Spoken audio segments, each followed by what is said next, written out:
Get out the insurance cards, get out the co-pays. The office is open, my friends. Brought to you by DrRoto.com. It's time once again for everybody to come aboard that one and done train. Welcome to One and Done. Bienvenidos a todos a One and Done, your fast break of college basketball information. We are powered by the galaxy's greatest website, DrRoto.com.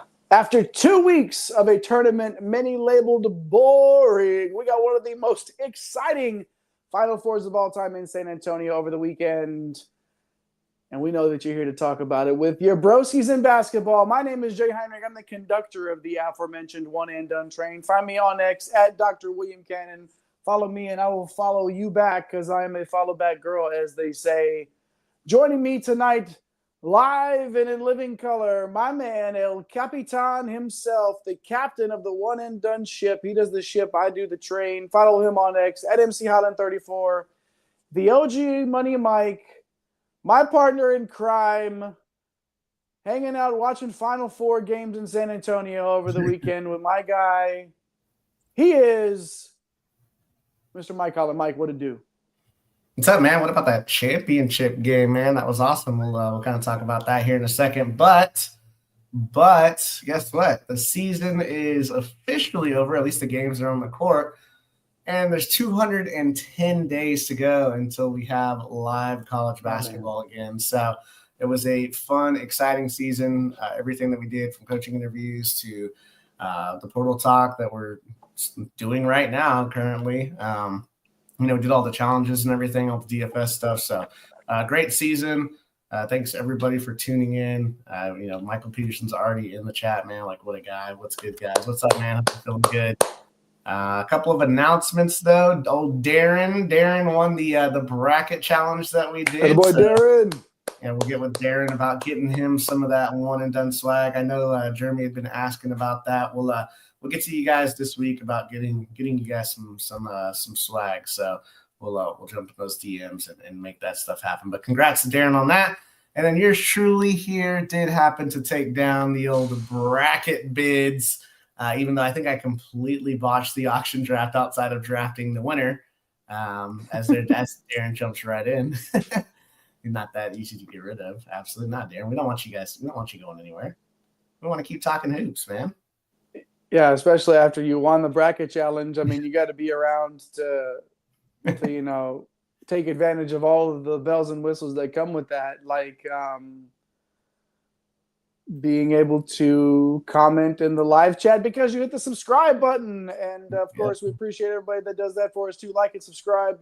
1,495, I believe, at the start of the show. We are right there at our goal of 1,500, our latest goal. We're trying to hit that. Please push that button. Tell the breadheads, or the broskies and broskits, I should say, in your life, to come be a breadhead here on One and Done. We're covering college basketball 365 days a year, transfer portal right now, after we get a little bit of a reaction to that national title game. So push those like and subscribe buttons. We're going to get the title game reaction, and then, of course, a bunch of the transfer portal talk as we go along tonight. If you're watching live with us, we appreciate you. Push all those buttons. If you're watching later on, if you're watching the replay with your bowl of Lucky Charms, my laddies, whatever it is that you do, your coffee, your scones, your iced cinnamon roll from the local bakery down the street like I like to do, make sure you let us know that you're hanging out with us by hopping in the comment section as well. We love to hear from you. Love to hear from you about your team and anybody else's team for that matter. So do all those things. Push all those buttons. Mike, let's get to the first topic of the evening, which is, of course, that national title game. We were at the Final Four on Saturday watching both of those tremendous games. We weren't out there Monday night, but we had the same kind of a game, I feel like, as we got with Duke the Saturday before, with a Houston team just sort of hanging around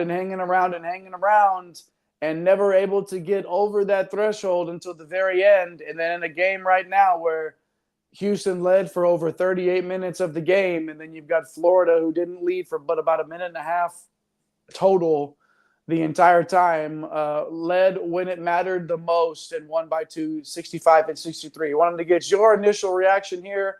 Florida's the team that you picked at the start of the tournament to win the whole thing. So congrats on that as well by knowing that the Gators are going to cut down those nets. But what were some of your initial thoughts after this title game?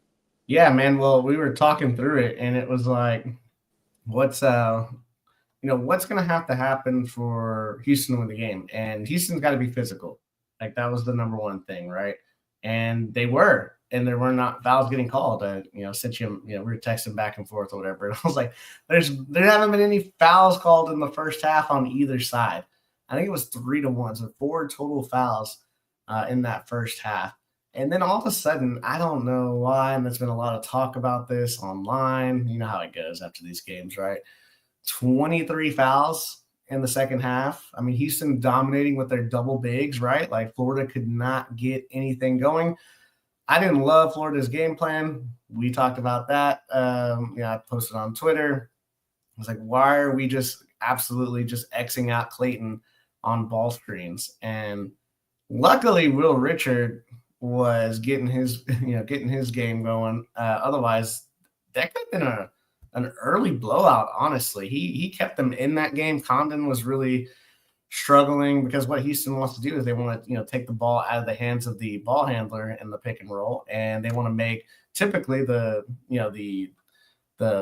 roller make the decisions, which is a big man, and so Condon just looked like deer in the headlights, just traveling. It looked like it was going too fast for him.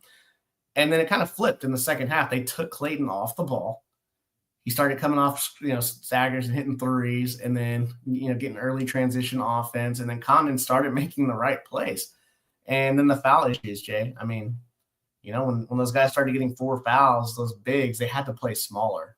And that was finally when it seemed like Florida was really able to. I mean, they took Clayton out and they went on like a 9-0 run without him. That's primarily because Houston had to go smaller.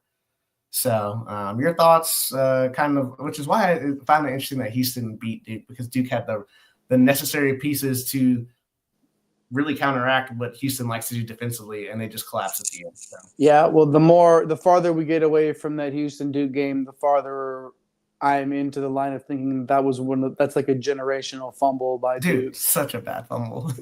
I mean, honestly, like one of the worst fumbles of all time that we'll look back. History will not look back at this Duke team effort in that Final Four game very kindly at all. They had them.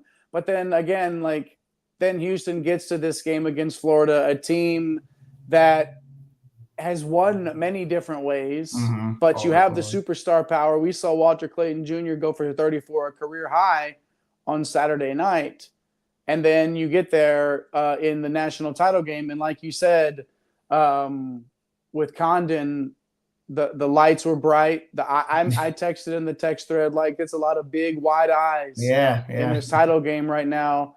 And you really saw that as evidenced by the fact that Walter Clayton looks extremely uncomfortable. And a part of that was the way that the offense was just running. And basically anytime that anything that he was able to create was he's already the king of like the, oh no, oh yes shots. And he was even more out of his comfort zone in that first half. And I'm pretty sure that you and I had the same amount of points as he did at halftime as well. Just the fact that Florida was in this game at all was so extremely impressive. And like you were saying a little bit ago, Richards just willing them to be even anywhere remotely close to Houston by around halftime was just such an impressive performance by him individually to keep them in it. But again, Condon did figure things out, and they did make those adjustments at halftime. And say what you want about Sampson, about Coach Sampson, and I know that you have and you will continue to. For his team to not even get a shot up there in the last 2 possessions, not just perfect, and not even in the last one, in the final 2, to not even get a shot up, and to know you watch the replay, who's open in the corner right there, the second option's even open, and you don't even get a look at the bucket. That's disheartening. And that's disheartening. That was I'm sitting there with my wife watching the end of this game, and she's like, why didn't he grab the ball? What's going on? Like, why did they just stare at it? and like it was such an anticlimactic way to finish a title game, like just the wet balloon. Yeah, very anticlimactic. Like I mean, and it was just sitting there, like, oh, the time's out. Okay, I guess it's over. Let's go like, celebrate. Yay! And it was just like we didn't even get a look at the rim. That was kind of disappointing. Outside of that, though, a tremendous Final Four, a very worthy champion in Florida, and definitely, again, I don't like it when you get one half of officiating one way and then you flip the coin in the second half to the completely opposite end of the spectrum. I'm not a fan of that at all. I was a fan of letting them play physically. That obviously favored Houston a lot more than it did Florida in the first half. I like that brand of basketball. I like watching that brand of basketball, and it benefited Houston. Once they started blowing those whistles more, the fouls started to pile up, the free throws started to come, and Florida just found a way to get it done. So a 2-point win there, cutting down the nets in San Antonio. Congratulations to the Florida Gators. All right, make sure you hit those like and subscribe buttons. Now that basically that puts a bow, ties a ribbon around whatever you want to call it about the 2024-2025 season. And now we're head first, like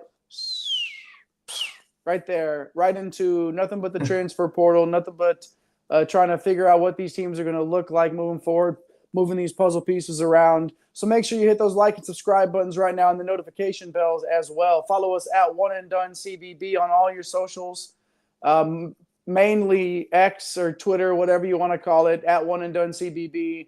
And then the big one is, of course, right there on YouTube. Push that subscribe button. Get us to 1,500 ASAP. Show your broskies in basketball some love. We definitely appreciate you. Hop in the live chat, too. We'd love to hear from you here as we move on to Kentucky. You know, it always feels like anytime we bring up, if I say Big Blue Nation or Kentucky or Mark Pope, we get this spike in viewership right in that moment. So I think I hit all of the big three right there.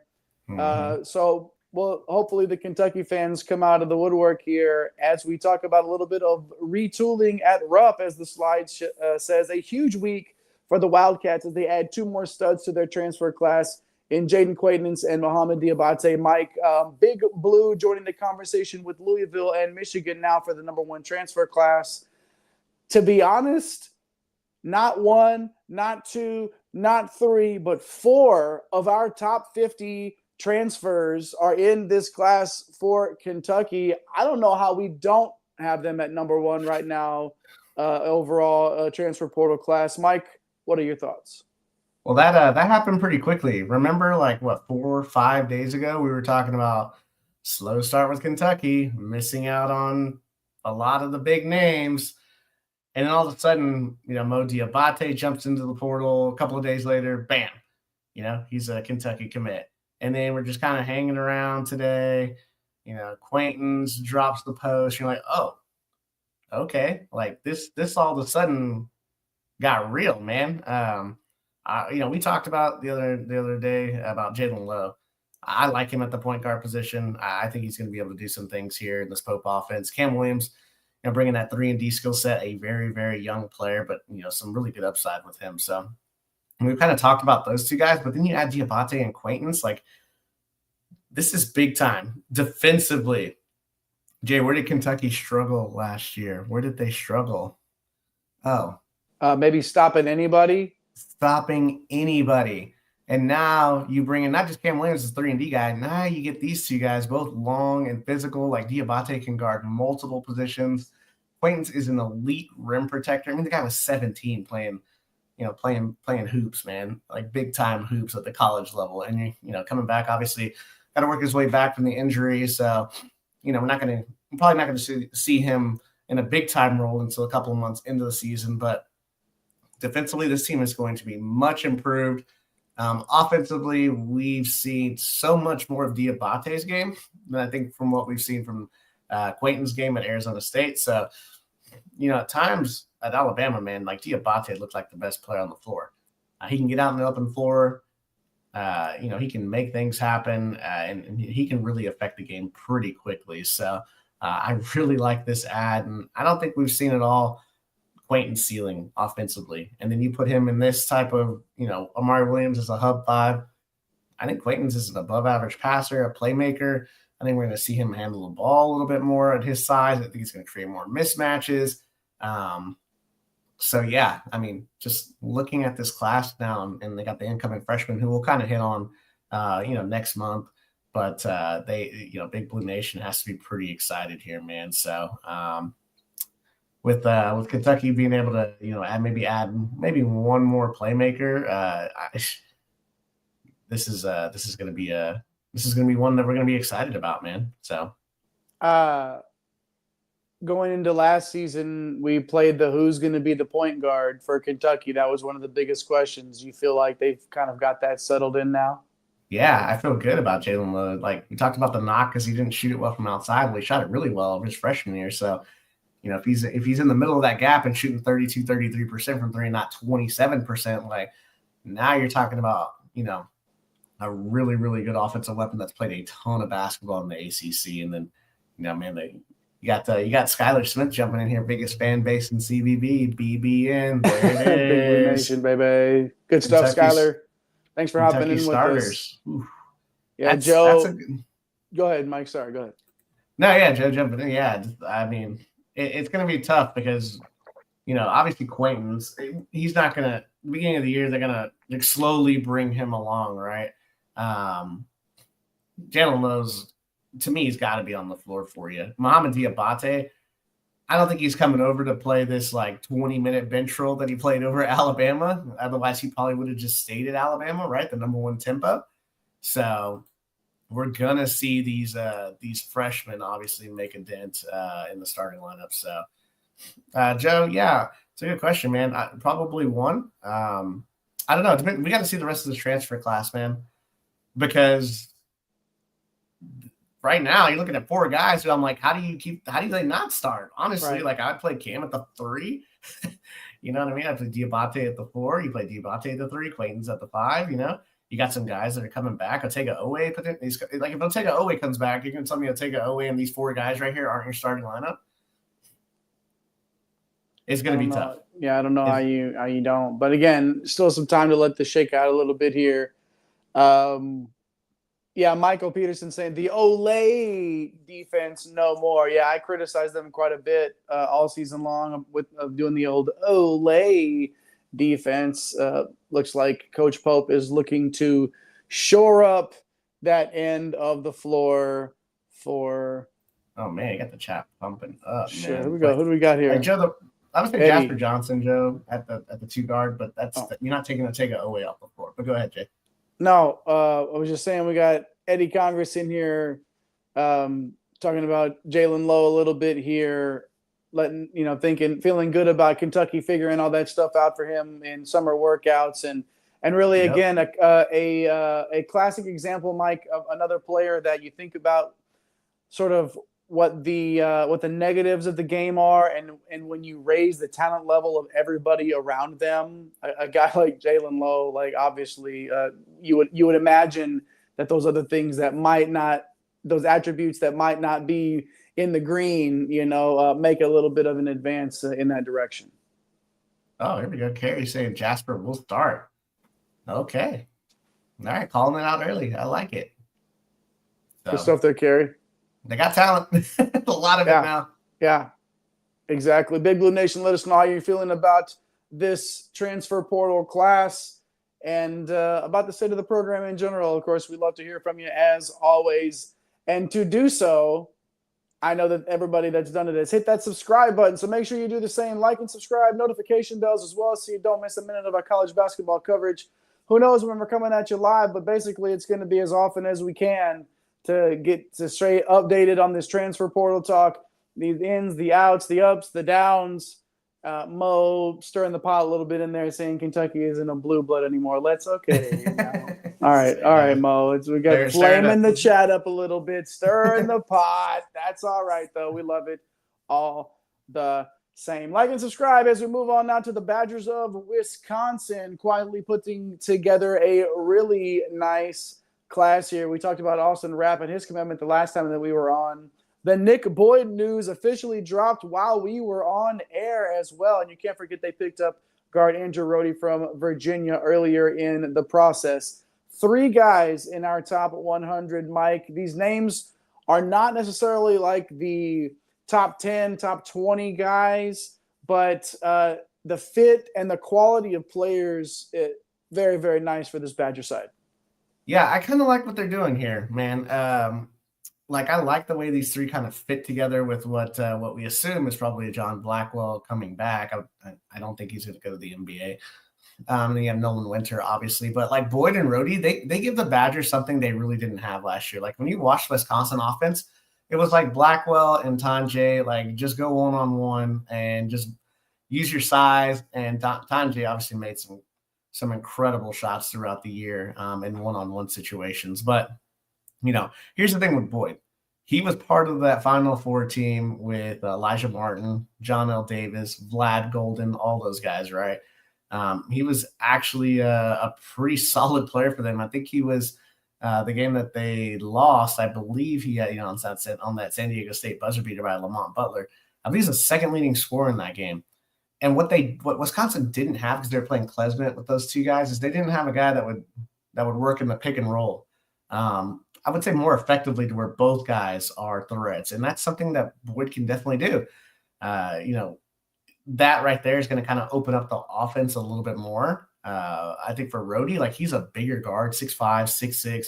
He got better as the year went on last year. He can catch and shoot. He can facilitate, as a bigger body on the wing. So I definitely don't mind that. Defensively, like one of these guys, they're not going to be stoppers, right?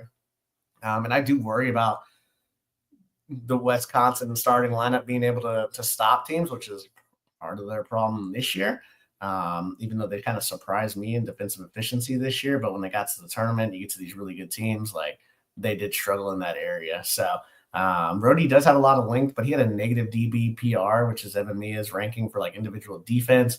I do think Boyd has a little more juice with him. He's 6'3", right? He's a bigger body. So I don't think he's going to get completely gashed in pick and roll and on defense, but you look at like their potential starting lineup and it's like, I don't know that there's anybody that you'd be like, all right, these guys, and they're going to have to play really, really clean team defense, which they did for a lot of the year this year. So you just kind of worry about when this team kind of gets into a tournament setting, you're going to have guys that get stops, man. So definitely like what Wisconsin's going on though, man. You don't always have to get the biggest names to have a really, really solid team.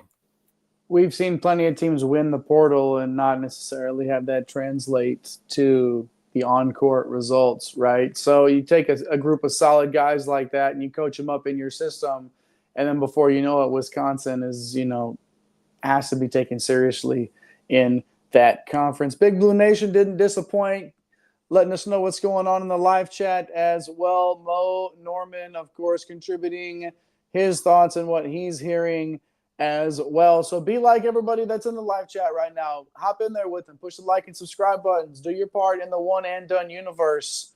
Be the best breadhead that you can be. I believe in you. You got this, guys. Hop in that live chat. We want to hear from you. And if you're watching later on, if you're watching the recorded version, if you will, if you put one and done on your DVR and you're watching this later, hop in the comment section and let us know if you what's the old school one? If you T-vote us. Oh, wow. If you T-vote one and done for you old heads in there that know what TiVo is. Carrie, good to see you in there. Carrie Darren Rudder right there. Hyping up Big Blue Nation. Good to see you in there. Tony White showing Pope some love as well. Yeah, Joe, man, this is a good roster. Joe letting us know his thoughts there about Lewis coming off the bench. Yeah, Moreno coming off the bench as a backup big. Like this is, that's a 5-star center. Yeah. Super deep stuff there. And of course, Big Blue Nation is going to let us know about it. So thanks for chiming in.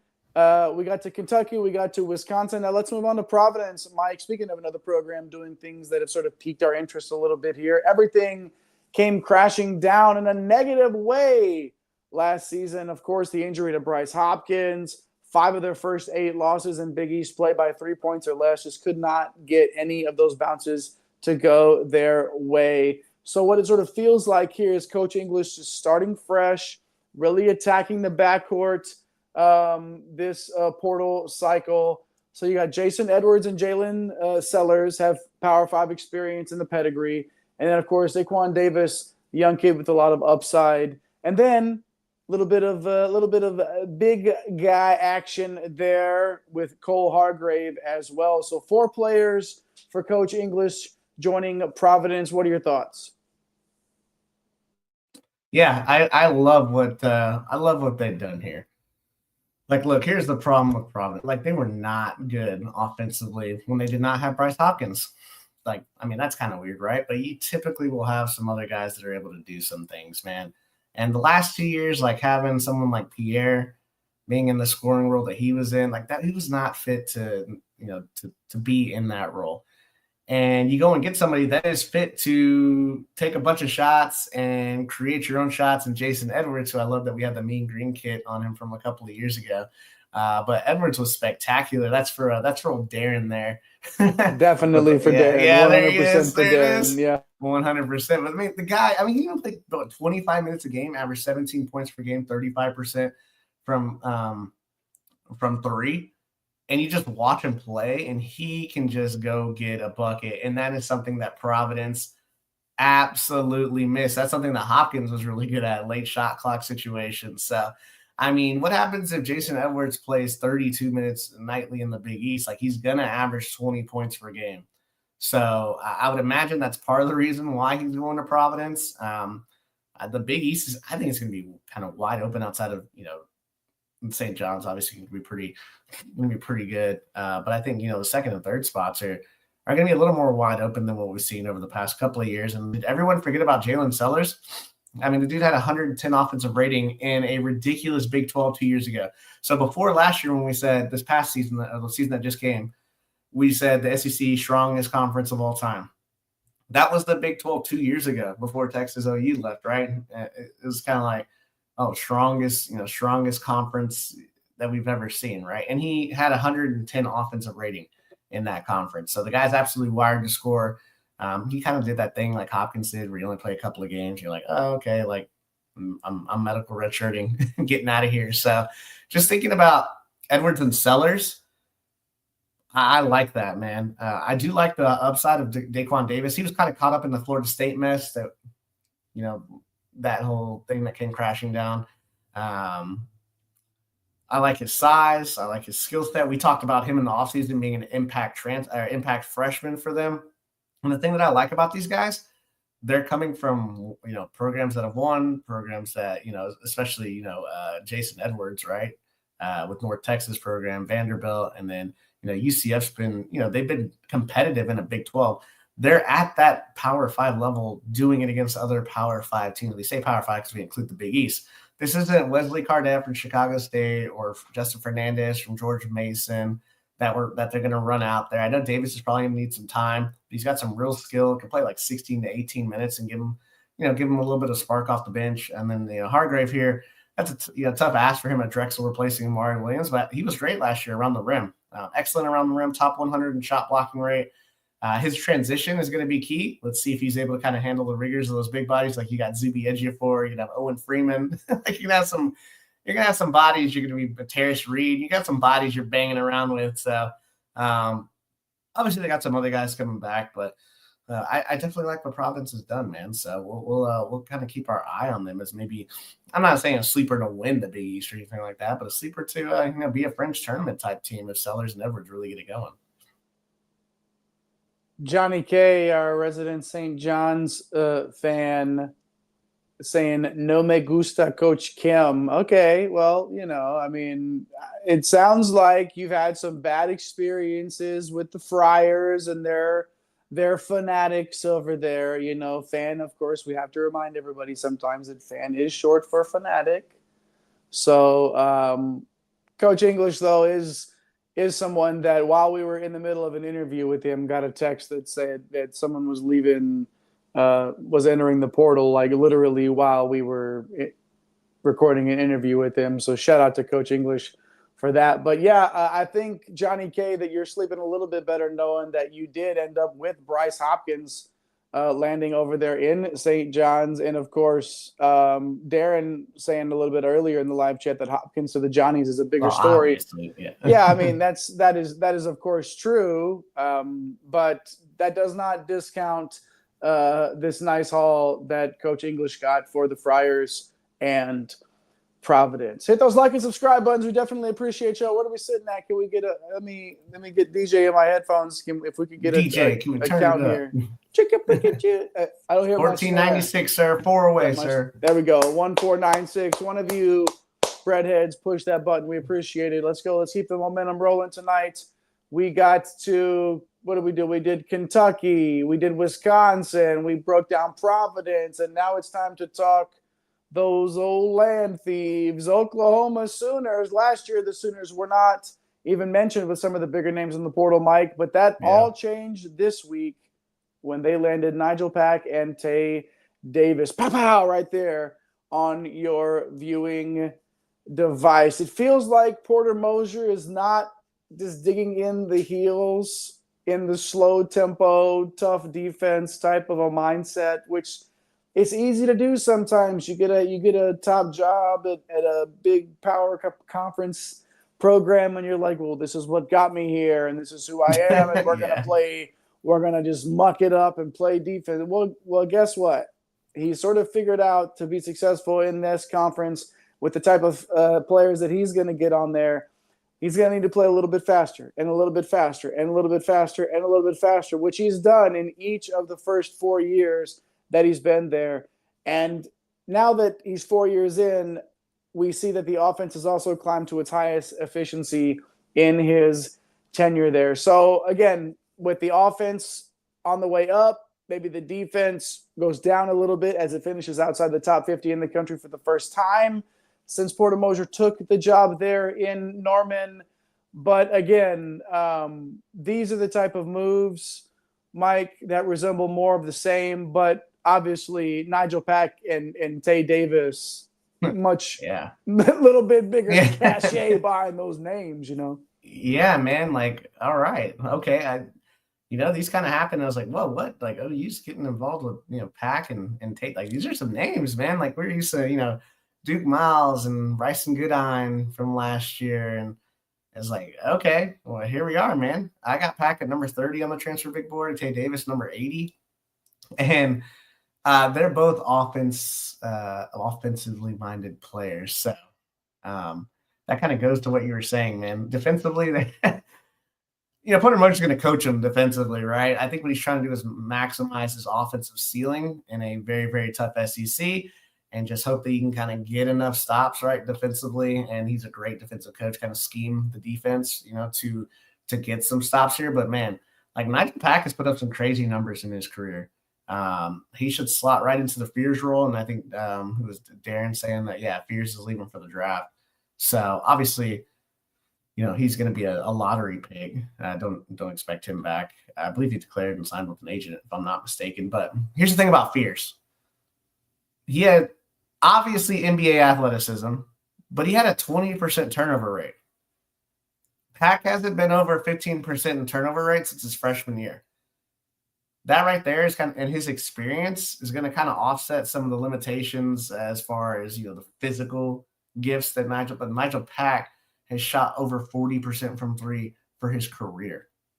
So he just needs to stay healthy. We've seen him in the Final Four. We know he's not going to be much of a factor defensively. Remember Jay, when we saw Texas lose to K-State? It was like, feels like 4 or 5 years ago now. Like this Nigel Pack guy, this young kid, man, he's pretty good. If OU kind of gets the healthy version of him, they're going to be really good offensively. And then Tay Davis, I think he's kind of a perfect fit next to Nigel Pack because Nigel Pack's not really this rim pressuring guard. Well, Tay Davis is a guy that wants to be in the paint and drive hard to the rim and create pressure on the rim. So they kind of play well together. Now, I'm not as high on him because consistency-wise, he's not always there. He will disappear, but he just put up this season 22-8-4 with efficiency against Houston. So, don't tell me he can't get it done against tough defenses. The problem is those are flashes that we see, Jay. And defensively, like he's taking another gamble. You put these two guys on the court, you're sacrificing a lot of defense. But I think Mosier, and just like the way that he coaches, right, he's going to get the max ceiling out of lower, ceiling defensive players. So if that makes any sense. Oh, it makes perfect sense, and that's a sacrifice that he's willing to make. Darren, I agree with you. He's saying after one season in the SEC, Mosier knew he needed to have some offense. Yeah. Well, I mean, 6-12 in the conference, did win 20 games overall last year. This past season did Oklahoma, but I would like to not be on that bubble. It would like to be a little bit more secure in a tournament berth, obviously. And when you get these sort of names on campus, if you can get them to buy in a little bit, again, to that defensive side of the ball and just tick up a little bit, they don't have to be great defenders for Oklahoma to have success with them on the floor. They don't have to be like A+ defenders. Give me some B- with some consistency and some effort, and we're going to get the ball up and down the floor a little bit more now, and we're going to see if Tay Davis and Nigel Pack can get the most juice out of that squeeze in Norman with Coach Porter Mosier, of course. Excellent stuff. Hey, one more of you breadheads, hit that button, 1497.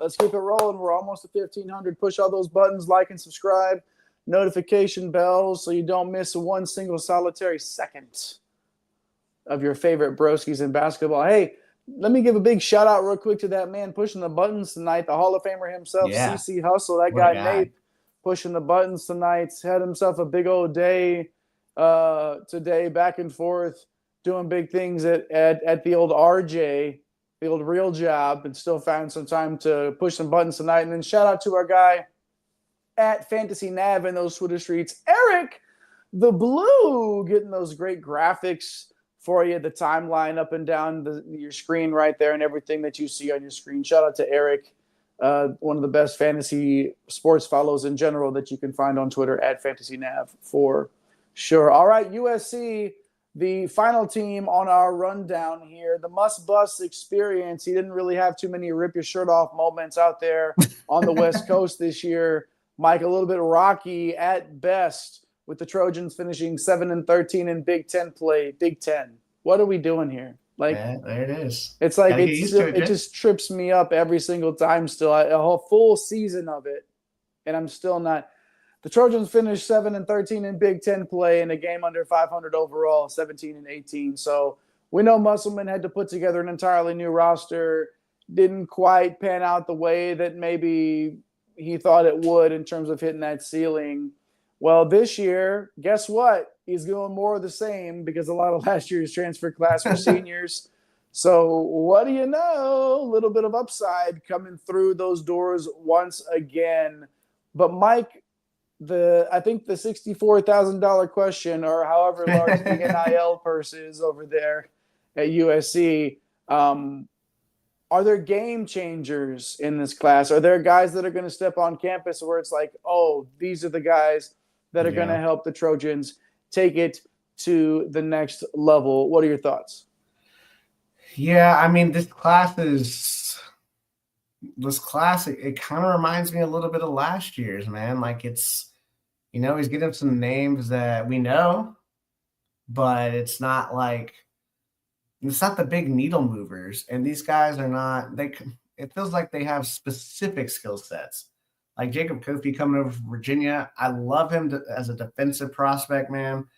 A really good rebounder, 5% block rate, 3.5% steal rate. We saw him do some work defensively. He's nowhere near an offensive threat right now. I don't think that's going to be he would have to make substantial leaps to be a force offensively. So I do like what you get from him defensively.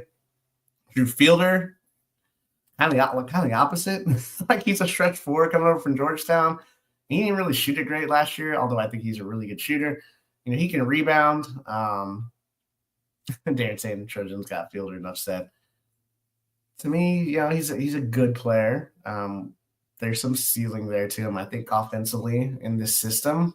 Fielder is the guy out of all four of these, Mike, that I think is going to benefit from having certain sort of talent around him. And that's the thing you said. He's a good shooter. He is a good shooter. But, again, you didn't see it overall consistently on that Georgetown team. And I think, sorry for cutting you off, but No, I you're feel good. like that he's the guy out of these four that can show up and raise that game a little bit with some more talent around him. Yeah, I would say he's probably him and Keontae Jones have the most upside of these guys coming in. Fielder, because he's a 6'10" guy that can, if he shoots 35% next year, like he's going to be he's going to win some games for them next year. But I think for me, Keontae Jones might be one of the most important because he kind of reminds me of like Ricky Council that Muss had over at Arkansas. He's like this downhill 6'6" wing who can pass, 20% assist rate. He's a disruptor defensively. He likes to get out in transition, and Muss knows what he's getting. He put up 17, 10, and 4 with 5 stocks on USC in December. So there's a reason why Muss made him a priority. Now, can he be a consistent force in the Big Ten nightly? I don't know. Matt, he's got the size to do it.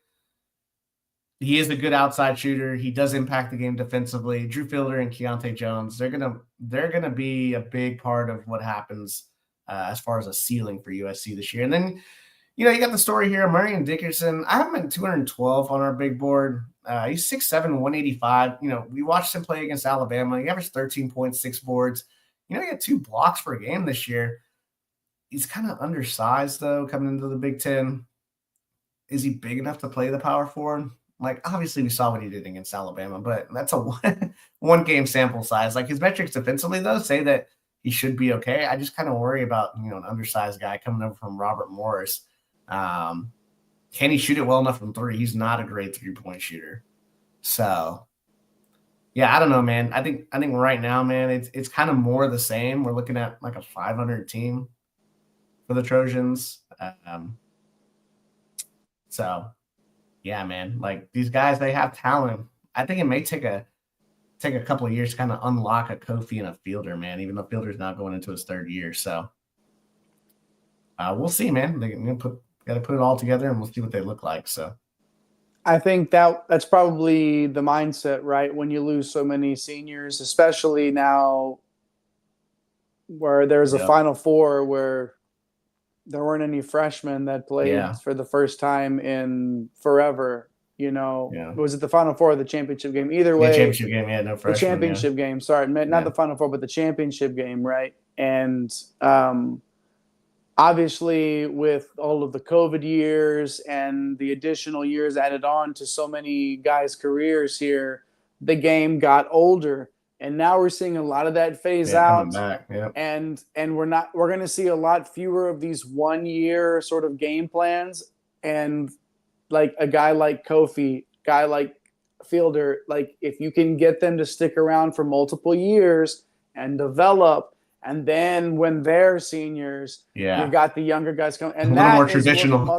Right, yeah, exactly. And we're going to see more of that now that these eligibilities are running out, and coaches will have to revert back a little bit more now to some of that longer term planning. And I think that some of that will come too. I think that we're going to see, this isn't the show for this, but I think we're going to see like 2-year contracts between players in colleges. I don't think we're too far away from that. I think that that's right around the corner. And I think that this is sort of like Muss. I don't think that he's that far out ahead of it, but I think that he is sort of, switching up the game plan here and like, all right, let's try to go long-term, try to unlock some of these guys' potential and then build around that. We'll see if he can get it done out there. They're paying him enough money. I mean, you might as well, throw it out there. Why not? Do the dang thing. Good stuff. Like and subscribe. Fielder saying he'll be able to expand his game, or Michael saying that Fielder will be able to expand his game now that he's not the number 4 option. Again, like these are the fit. This is the fit. This is the where are you going to fit in the pecking order? This is the talent around you. This who's going to get you the ball. All of those things obviously come in to play here, and I'm a little bit higher on Fielder than maybe some, but we'll see how it goes for sure out there on the West Coast. Who, in my ear, I'm being told is the best coast. People say that from time to time, not necessarily me, but people do say that. So if you agree, hit the like button, and even if you don't, push subscribe. Why not? We're only a few away from 1,500. You could be that person. Before we get to some commitments around Power 5, transfer portal, Darren did ask if Bronny James could start on this team. And I have to tell you, the 22 5-5 that he's putting up in the G League right now, I think that says that he probably could do just fine for himself for sure. So shout out to Bronny, shout out to Darren, shout out to everybody that's gotten into the live chat. Good to see Carrie in there. Hadn't seen Carrie a ton before, I don't believe. There was another name that I saw. We got Hillbilly Shakespeare in there earlier on as well. Good to see everybody in the live chat. The liveliest live chat in all of college basketball, as I like to say around these parts. Make sure you keep it rolling. Hit the like and subscribe button. Hop in the live chat. And if you're watching later on, hop in the comment section. We would love to hear from you as well. 2 more stops here on the rundown before we get out of here. And we're going to talk about a 5-pack of portal commitments around the power conferences. I think we have a nice little, we like us a 5-pack around here, Mike, on one and done. Boom, there it is. I knew it was coming. I knew we had it right there, that 5-pack of commits.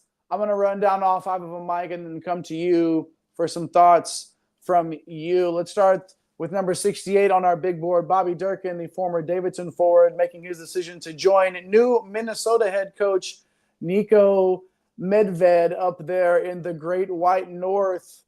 Let's see if they can get a little bit of energy injected into that program, a little bit of life, because it hasn't exactly been there of late. And then we have at number 108 in the top transfer portal board, we've got Abdi Bashir, of course, formerly of Monmouth, a little bit of a bucket getter out there, heading to the Big 12 to join Kansas State out there in the Little Apple. Jalen Carey, former Vanderbilt big, checking in at 125 in the big board, choosing the Vols as his next stop. Victorious Miller, the former Tiger of LSU, at 141 on the big board, adds to Oklahoma State's recent collection of backcourt transfers. And then 151 right there, Duke Miles, the former Sooner guard, will now play for new Virginia head coach. Feels weird to even say this, but Ryan Odom this fall doing big things out there for Virginia. So 5 recent commits there in the power conferences. Mike, what are your thoughts on some of them? Yeah, I really like Durkin's game, man. Anybody from this Davidson program, they know how to play. 6'7", 220, so a little bit undersized for like a 4-man. Like he was playing at Davidson, but kind of like Reed Bailey, he's just fundamentally sound. 13.5 points, 6 boards, 2 assists, a steal, 36% from 3. Only a 7% turnover rate. He's a guy that's going to make good decisions. He's not going to out-athlete anybody in the Big Ten level. I just think he's a solid pickup, just a guy that knows how to make the right plays, man. Bashir, here we go again with these volume scoring wings from the mid-majors that don't really play any defense. So this is, one of those guys we talked about, Trace and Eaglestaff. Guys like this, man, that average 18 to 20. They're kind of scary, but you take swings and, you don't hit on a lot of them. He carried the 3rd ranked shot rate in the country. He's not going to do that. He's not going to be able to do that at Kansas State. So Kansas State did struggle from the wing last year, so I think you can definitely get some buckets for them there, but he's got to play within the system there. And Jerome Tang, obviously a really good player. They've got to put a little bit of muscle on him too. I feel like by the time the season starts, he's going to be closer to 175, 180. Yeah, they're not going to let him bang around in the Big 12 at 160. Okay. Yeah, for sure. And then you got Jalen Carey here. Talk about big and physical. This kid is, a monster coming over from Vanderbilt. These are the type of players that Rick Barnes excels with. We see it all the time. So he has the ability to stretch the floor, with his size. And I think he's going to fit really nicely in a 20-minute role with him. Victorious Miller, we know that Coach Lutz, he loves his guards, man. Here's another one. I think this one's more of a longer-term project. He had a decent freshman year at LSU. I think he's going to pay dividends here in a couple of years. So I do like this take. We profiled their other 3 guards that they have coming in that I think are going to have more of an impact next year. And then Duke Miles, man, people kind of slept on his transition last year coming in from High Point to Oklahoma. He was really good, much better than people gave him credit for. We'll see what Coach Odom can do with him. He's going to give you some offense, that's for sure. So that's that's an area that Virginia over the last several years has really failed to produce. So 2 miles get you to 6th year. Yeah. So, hey, man, these guys do what they got to do. You got guys in the portal like Andy Berzovic trying to get his D2 years back because the JUCO guys are getting their years. So yeah, make the case, man. See if that works out. Keep the dream alive. Just keep it going. Why not? Yeah. Play as long as you can. Just keep putting your name in the portal and see if they'd let somebody pick you up. Like, just do it. There's plenty of guys doing that this year, man. Let's just hop in the portal. Dude, you've already played 7 years. I know, but I'm going to hop in anyway. I'm going to put my name out there. Okay, sure. Why not? Get in there for sure. All right, like and subscribe buttons. We got some portal commitments there. Darren, we will answer your question about the Longhorns' status being closer to Florida or South Carolina after their portal stuff. We're gonna profile the Longhorns next show.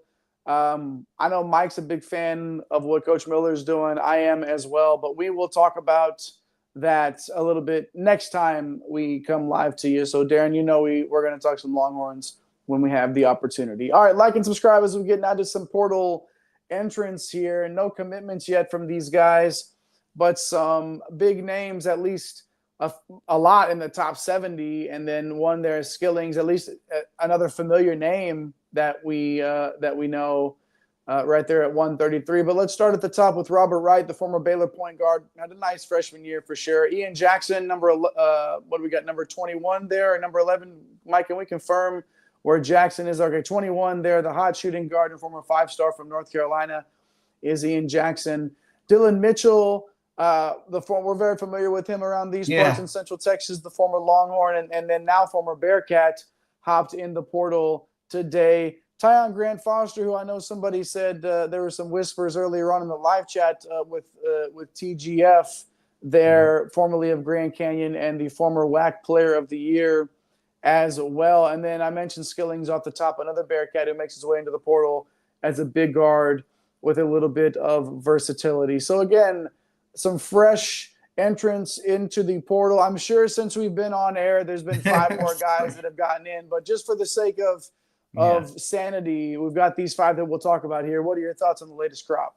Yeah, all these guys have jumped in, I think, within the last 24 to 48 hours. Rob Wright was a huge name. I think he's being linked to, I think Jay Houston, something like BYU's. Obviously with Dimon headed to the draft, they got a position to fill, man. So we'll see what happens with that. Obviously, I would think it's not official yet. Yeah, it's not official yet, right. But they were saying 3.5 to go to Provo. So we'll see, but definitely put that in pencil next to Wright's name. I mean, we've seen the upside. Like middle of the year, it was like, oh man, like this guy is something special. Kind of slumped a little bit down the stretch, and then had a nice tournament game in the first round. Averaged 11.5 points, 4 assists, 35% from 3.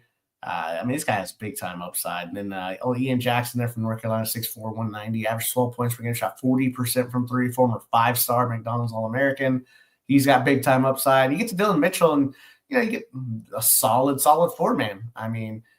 10 points, 7 rebounds. He can give you a little bit of defensive versatility with his ability to switch and block shots. He's long, athletic, experienced. I think he can help out a lot of teams. TGF, Tyon Grant Foster.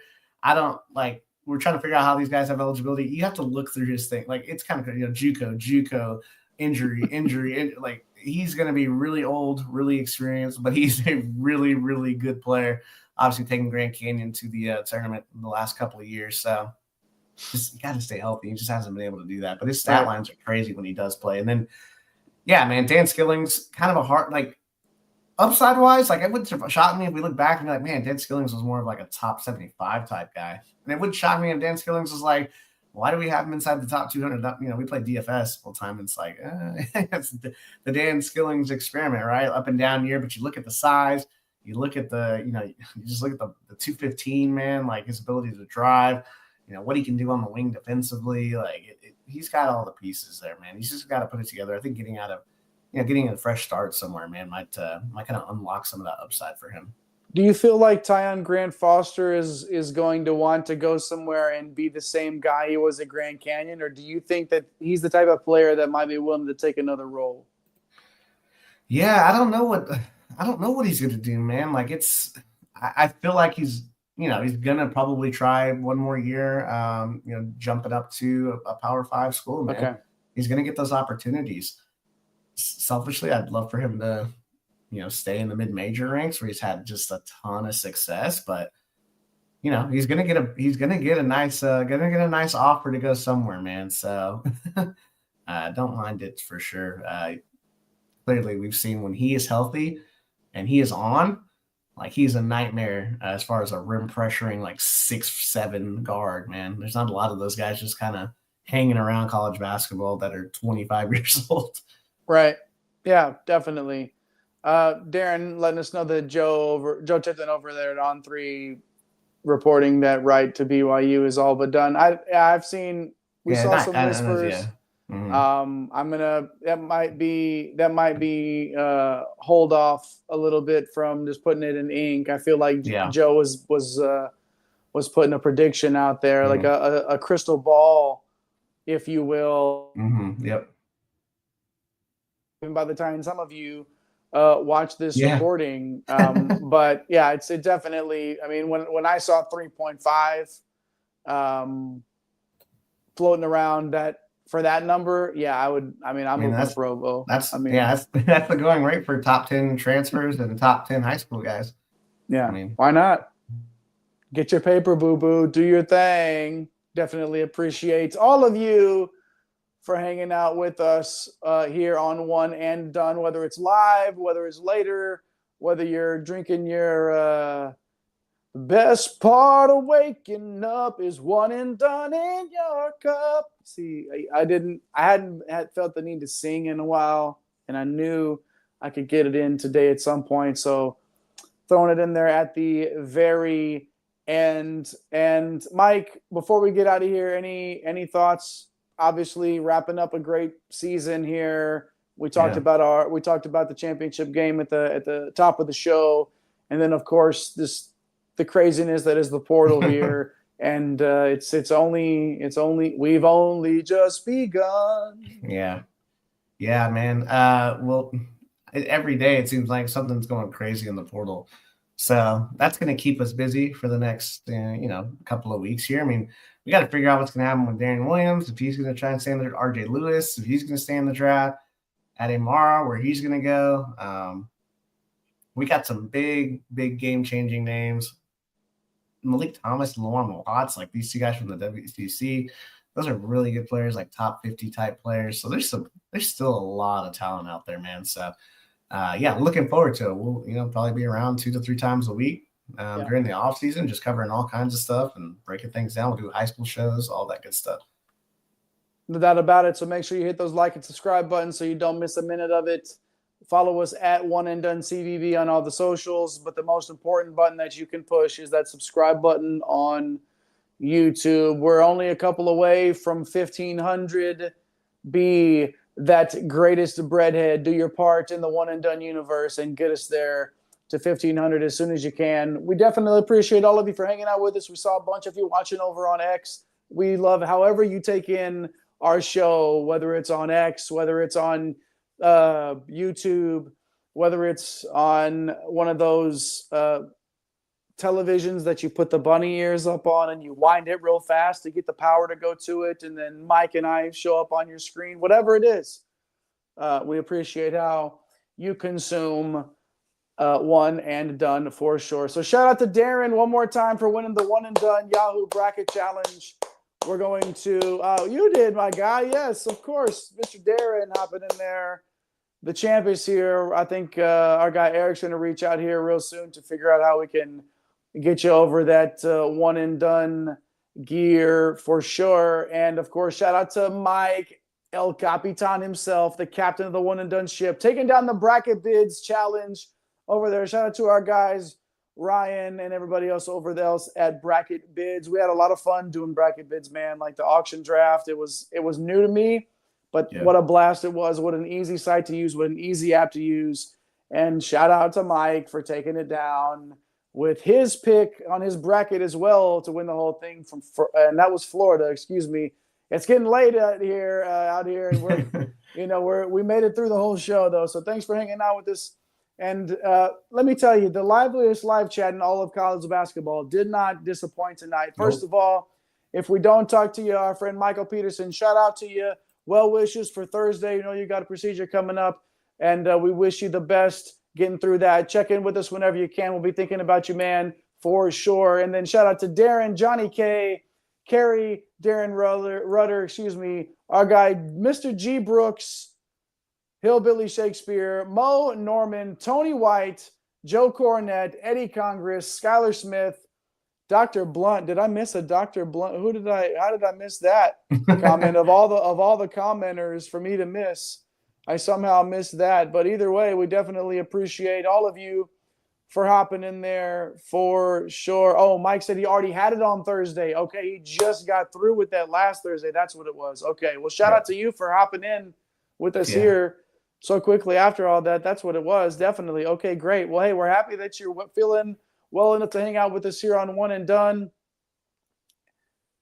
Oh, there we go. There's Dr. Blunt. Thanks for making an appearance, Dr. Blunt. We definitely appreciate you as well. Thanks for doing your part in the One and Done universe by pushing the buttons. Thanks for hanging out with us. Don't go too far. We are never too far away. Push all those buttons. My name is JAYHEINRICH. Come again. Thanks for stopping by the office. Get your fantasy prescription by subscribing to the channel and checking out drroto.com. And until the next visit, be well and take care.